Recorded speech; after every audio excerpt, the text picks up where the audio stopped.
Hi guys, it's Kate, and this video is about the derivative of space curves and how to solve problems using the derivative of space curves. So in class we learned that a space curve, like my red one over here, can be written as a vector valued function that looks something like this, where each component x, y, and z are all functions of a parameter t. An intuitive way of thinking about this is that t stands for time, and plugging in a particular value for t will tell you the position in space at a given time on this space curve. Let's now define the derivative of this vector-valued function r of t.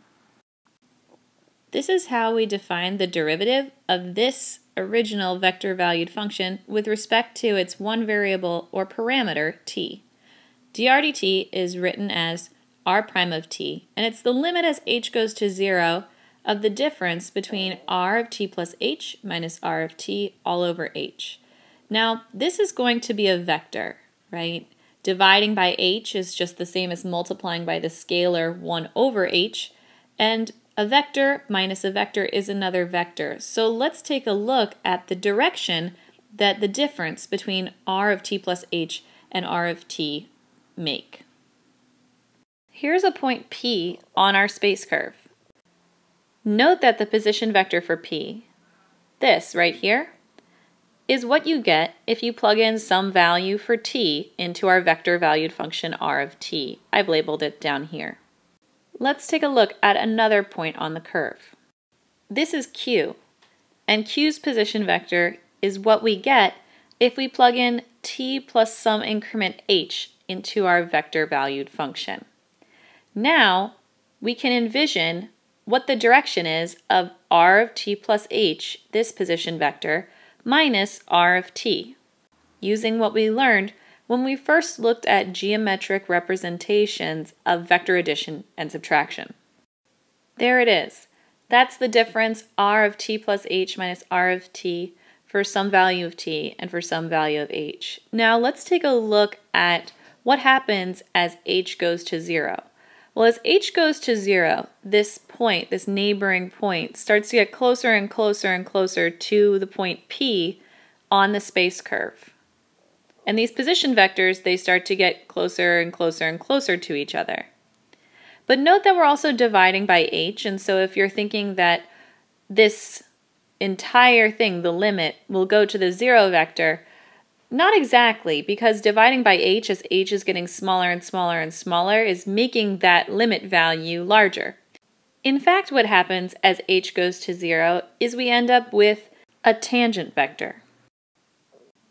Another way of thinking about it component by component is to algebraically take a look at what these two vectors look like. By now we know that subtracting these two vectors means we take the difference component by component, and then dividing by a scalar means that we divide each difference component by component. And so we see that the result in each component, the x component, the y component, and the z component, will be the definition of the derivative for the function f, the function g, and the function h. It's really important to note that r of t actually just gives the position vector of a point on the space curve. It is not pointing in the direction of the space curve. It is pointing from the origin to a point on the space curve, and instead r prime of t, or the derivative of the vector-valued function that describes the space curve, is pointing in the direction of travel on the space curve. Another thing to point out is that this calculated is not necessarily a unit vector. If you'd like a unit tangent vector, you should divide it by its length. So if you're ever looking for a unit tangent vector, which you may be in the next couple problem sets, that's the formula to get it. Let's take a look at some examples of problems where we can use this information about the derivative of vector-valued function, the fact that it points in the direction of travel along a space curve, and really put this information to good use. Our first is number 3 on our worksheet. It says let L be the line tangent to curve 3 at the point 1, 0, 2 pi. Find parametric equations for L. Well, first, curve 3 is described as this vector valued function. The other thing that we should remember is that in order for us to describe a line, we need a point and a direction. The point part is pretty straightforward. That's given to us. We need this line to go through the point 1, 0, 2 pi. The direction is a little bit harder. And we know that the line has to be tangent to the curve at a particular point, and we know that r prime points in a direction that's tangent to the curve, so that's what we need to calculate first. Let's take this vector valued function and calculate r prime.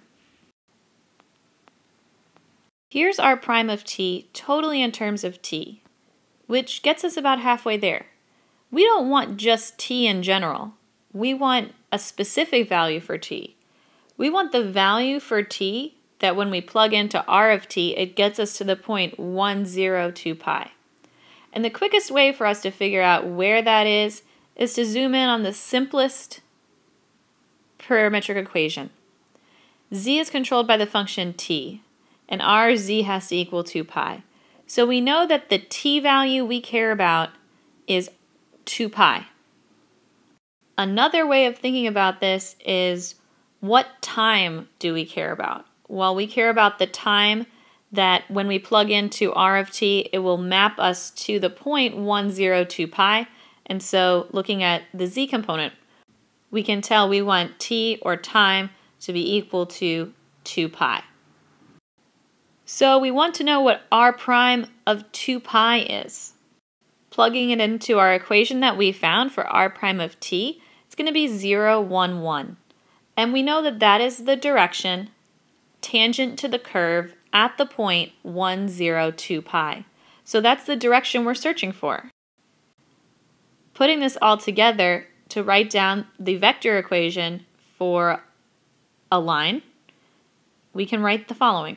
Remember that we use the position vector for a point we know will be on the line, and then we add tr parameter scalar multiple of the direction, and that will slide us along the line depending on the value for t. Now to write down parametric equations for L, that's where we break it apart and we write down an equation for x, an equation for y, and an equation for z, and this is what those will look like. We get that x is equal to 1 because we take 1 plus t times 0, y is equal to t because we have 0 plus t times 1, and z is equal to 2 pi plus t. That's our final answer.